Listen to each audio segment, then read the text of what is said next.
Jamie Webster, welcome to Halifax. It's great to be here. Thanks very much for having me, Chris. Ever been here before? No. I've heard about this all, obviously, and obviously it's a massive concert venue, but no, the first time I knew I was coming was when I got this gig announced, but thankfully we've brought a bit of weather with us. Yeah, it's nice. It's nice, a lovely setup. It's a big stage. Yeah. Thankfully I've had a bit of practice over the past couple of months of some of the big stages. Nice Greek gyros fan as well, I spotted as well there. I'm partial to a bit of Greek food. Directly opposite the stage. Yeah. So I might order one while I'm on stage. come off stage to that. It's been a hell of a year. It's been incredible. I mean, if anyone was to tell me they'll be doing this 5 years ago, I'd have probably told them where to go. Well, look, so the story is that you were busking in Liverpool.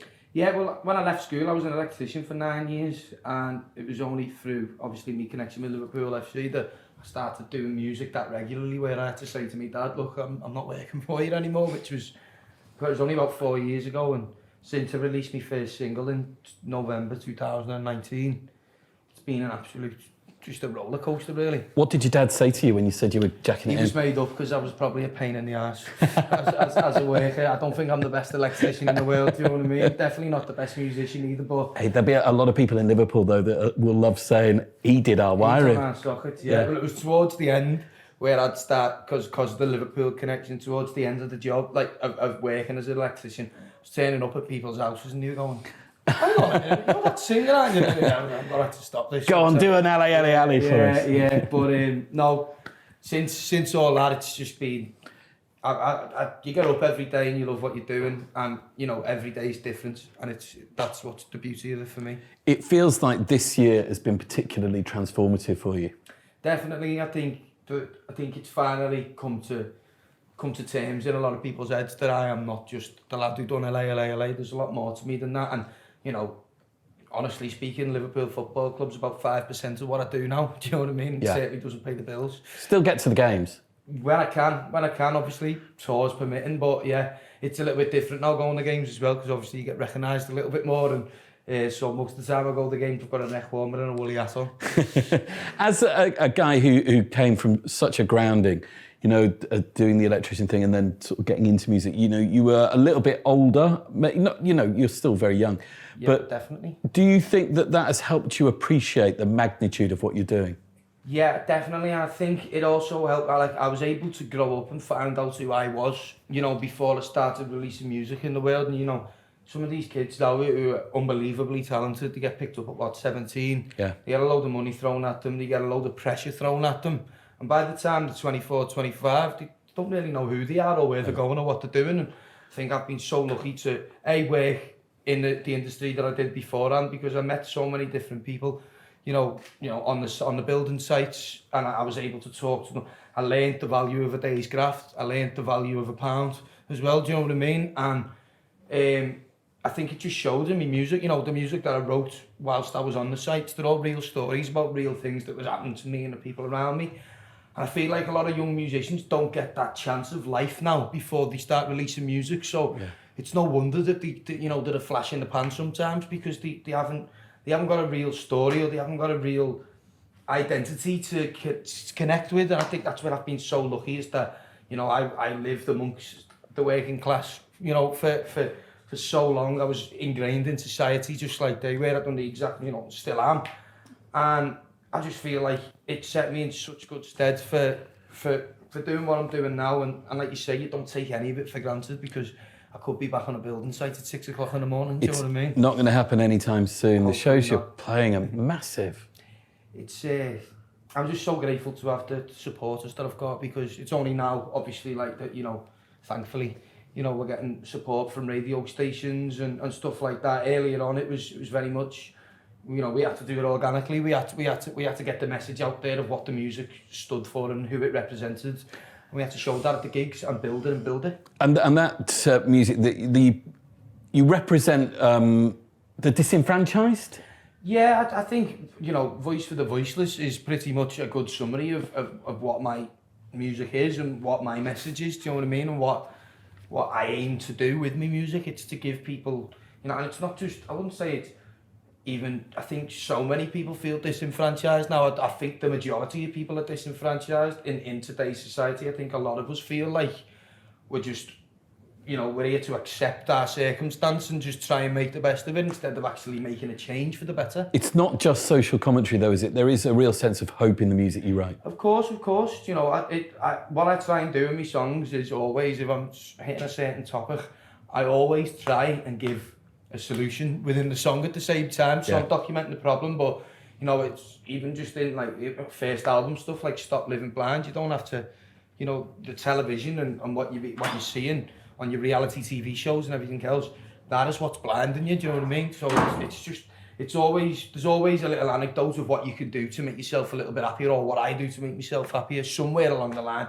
Don't be wrong, I could do with being a little bit more joyous, I suppose. But yeah, I am a bit of a cynic. But you know, thankfully, you know, I've seen them songs connect with people on such a deep level. You know, just over the last weekend in Liverpool. You know, with the 2 massive gigs that we've done. But yeah, well, tell me about walking out on stage at Pierhead.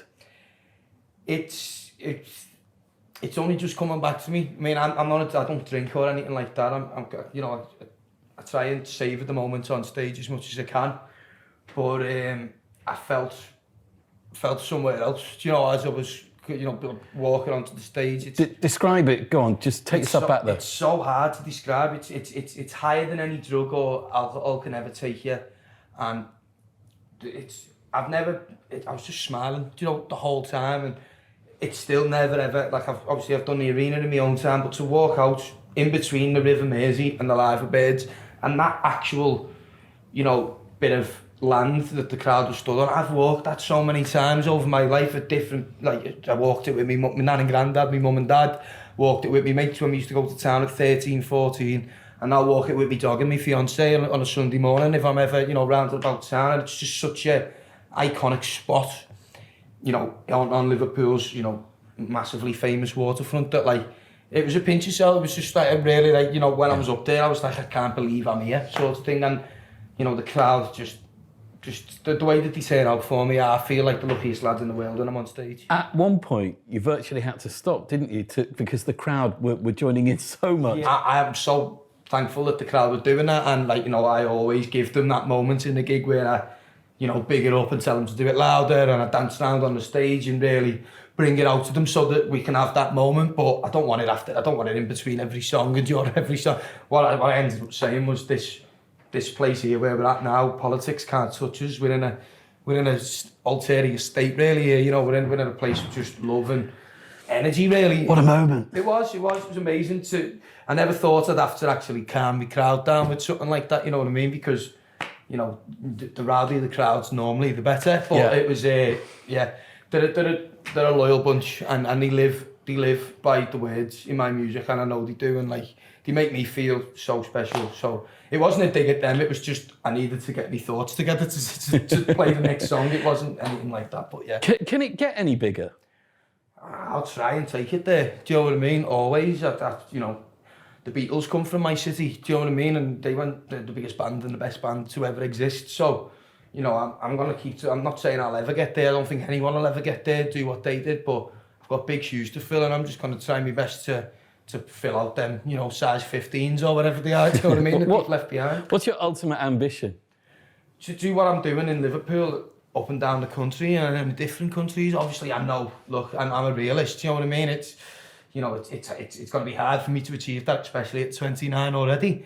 But, you know, like, the message is growing, and people are hearing these songs and people are relating to them, and that's what gives you longevity in this game. It's not, you know, a song about a champagne lifestyle that I might have lived for 3 weeks when I was 17 and I got an insurance claim in and I went out and spent it all, do you know what I mean? But, like, that's not my life. I write about real things so when you listen to a song, you go, yeah, I've been there, or I know someone like that, or I've done that, or I remember that takes me, you know, that reminds me of this, that reminds me.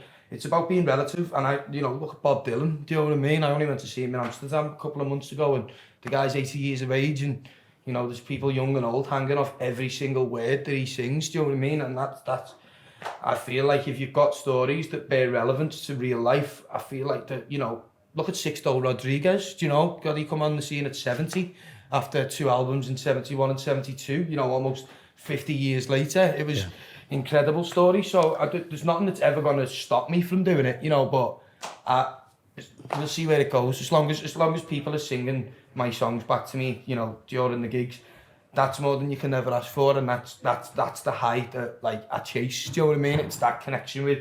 Doesn't matter how many people are in there in front of me. If you put me in front of people, I will make a connection with them, and that's what I cherish, and that's what I want, and that's what I live for. You know, on stage. Hard work's really paying off. You deserve all the success you're getting, Jamie. You don't get. My mum and dad were put that into me.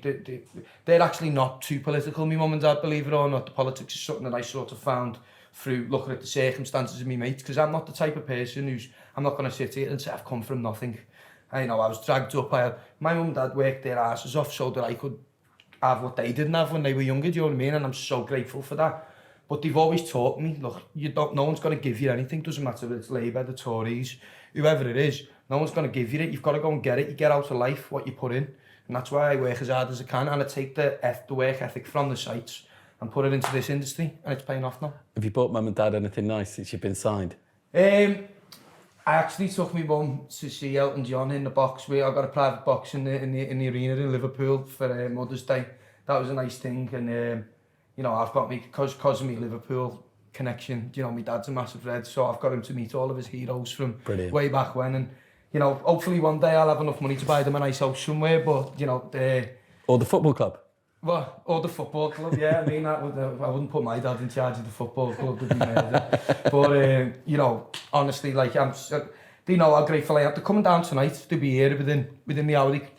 Even when I was playing in the pubs, look, they used to drive to, you know, everywhere around Liverpool, over the water, wherever anyone would have me back when I was a kid.